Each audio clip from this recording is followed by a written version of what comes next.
महाराष्ट्र में महायुति को मिले नई सरकार बनाने के जनमत के 10 दिनों बाद से चले आ रहे गतिरोध को बुधवार को विराम मिल गया। महाराष्ट्र में दूसरी बार महायुति की सरकार बनने जा रही है और विधायक दल का नेता भी चुन लिया गया है।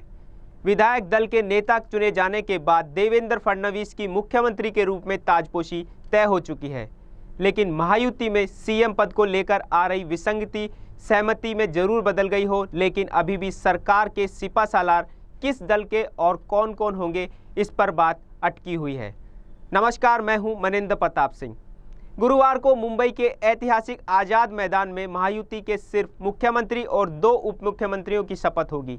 बाकी होने वाले मुख्यमंत्री का कैबिनेट का चेहरा क्या होगा, इस पर महायुति में गहन मंथन चल रहा है। जो संकेत मिल रहे हैं उसके मुताबिक भाजपा, शिवसेना और रासपा मंत्रिमंडल गठन के लिए 6-1 का फार्मूला अपनाने जा रहे हैं, यानी हर 6 विधायकों के लिए पार्टी को 1 मंत्री पद मिलेगा। इस फार्मूले की माने तो महाराष्ट्र में सबसे ज़्यादा मंत्री भाजपा के होंगे, जिसमें चुनाव में 132 सीट जीतकर भाजपा सबसे बड़ी पार्टी के रूप में उभरी है। महायुति में अब नंबर 2 की लड़ाई भी अहम है। भाजपा अपने पास 20 से 22 पोर्टफोलियो रखेगी। एकनाथ शिंदे कैंप वाली शिवसेना को 10 से 12 पोर्टफोलियो मिल सकते हैं। हालांकि शिंदे गुट ने 17 पोर्टफोलियो के लिए अभी से अपनी मांग रख दी है। वहीं अजीत पवार वाली एनसीपी को 8 से 10 पोर्टफोलियो मिल सकते हैं। अजीत पवार गुट भी उतने ही पोर्टफोलियो मांग रहा है जितने शिंदे कैंप ने मांगे हैं, मगर बीजेपी और शिंदे कैंप उस पर राजी नहीं है। सूत्रों का दावा है कि एकनाथ शिंदे ने साफ कह दिया है कि महायुति में शिवसेना ही दूसरे नंबर की पार्टी है। महायुति में सबसे कम सीटें आने के बावजूद अजीत पवार की एनसीपी एकनाथ शिंदे की शिवसेना के बराबर मंत्री पदों पर अड़ी है। ये महायुति के लिए एक नई चुनौती है। अब अजीत गुट की लड़ाई शिंदे गुट की शिवसेना से है। यही वजह है कि अजीत पवार की एनसीपी भाजपा पर शिंदे गुट की शिवसेना से अधिक पोर्टफोलियो दिए जाने का दबाव बना रही है। एनसीपी के सीनियर नेता अधिक से अधिक कैबिनेट मंत्री पदों के लिए दिल्ली में डेरा डाले हुए हैं। एनसीपी प्रमुख अजीत पवार, पार्टी के प्रदेश अध्यक्ष सुनील तटकरे और दूसरे वरिष्ठ नेता पिछले कुछ दिनों से दिल्ली में कदमताल कर रहे हैं। ये नेता कैबिनेट गृह मंत्री अमित शाह से मिलना चाहते हैं। हाल ही में हुए महाराष्ट्र विधानसभा चुनाव में बीजेपी को 132, शिवसेना शिंदे को 57 और एनसीपी अजीत गुट को 41 सीटें मिली थी। इस तरह 200 से ज़्यादा आंकड़ा पार करने के बाद महायुति की सरकार बन रही है। 132 सीट लेकर भाजपा सबसे बड़ी पार्टी बनी है। नंबर 2 के लिए एनसीपी और शिवसेना में खींचतान जारी है। बीजेपी के 17 नेताओं को मंत्री पद मिल सकता है। उसमें कोंकण विभाग, मुंबई और ठाणे से आशीष शेलार, मंगल प्रभात लोढ़ा, राहुल नार्वेकर, अतुल भातलकर, नीतेश राणे का नाम प्रमुख रूप से लिया जा रहा है। वहीं ठाणे जिले से रविंद्र चव्हाण और गणेश नाइक कैबिनेट मंत्री बन सकते हैं।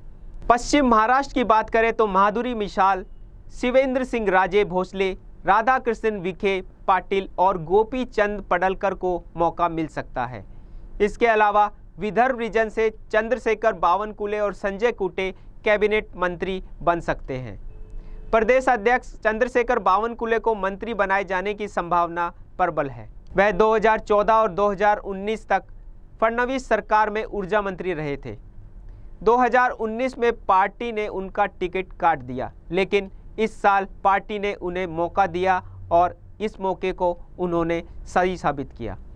अगर बावनकुले को तुरंत मंत्री पद दिया जाता है तो पार्टी की नई चुनौती प्रदेश अध्यक्ष पद होगा, जिस पर फिलहाल आशीष शेलार का दावा सबसे मजबूत नजर आ रहा है। आशीष शेलार या राम शिंदे इस पद को भर सकते हैं। उत्तर महाराष्ट्र की बात करें तो जय कुमार रावल और गिरीश महाजन कैबिनेट में अपनी जगह बना सकते हैं। मराठवाड़ा से अतुल सावे और विधान परिषद से विधायक पंकजा मुंडे को भी मंत्री पद मिल सकता है। पंकजा मुंडे फडणवीस सरकार में भी मंत्री थी। अगर शिवसेना की बात करें तो शिवसेना से एकनाथ शिंदे, शंभूराज देसाई, दादा भूसे, गुलाब राव पाटिल, संजय राठौड़, उदय सामंत और अर्जुन खोतकर को जगह मिल सकती है। इसके साथ ही एनसीपी अजीत पवार गुट से अजीत पवार, छगन भुजबल, अदिति तटखरे, धनंजय मुंडे, संजय बंसोड़े, अनिल भाईदास पाटिल और नरहरि जिरवाल मंत्री पद के प्रबल दावेदार हैं। राजनीतिक घटनाक्रम की बात करें तो मुख्यमंत्री के रूप में देवेंद्र फडणवीस के नाम पर सहमति बन चुकी है और देर शाम महायुति सरकार के तीनों नेता देवेंद्र फडणवीस, एकनाथ शिंदे और अजीत पवार के साथ सत्ता का दावा करने राजभवन जाएंगे और विधायकों का समर्थन पत्र राज्यपाल को सौंपेंगे। फिलहाल रुकते हैं एक अल्पविराम के लिए। डीसी न्यूज़ इंडिया पर खबरों का सिलसिला लगातार जारी है।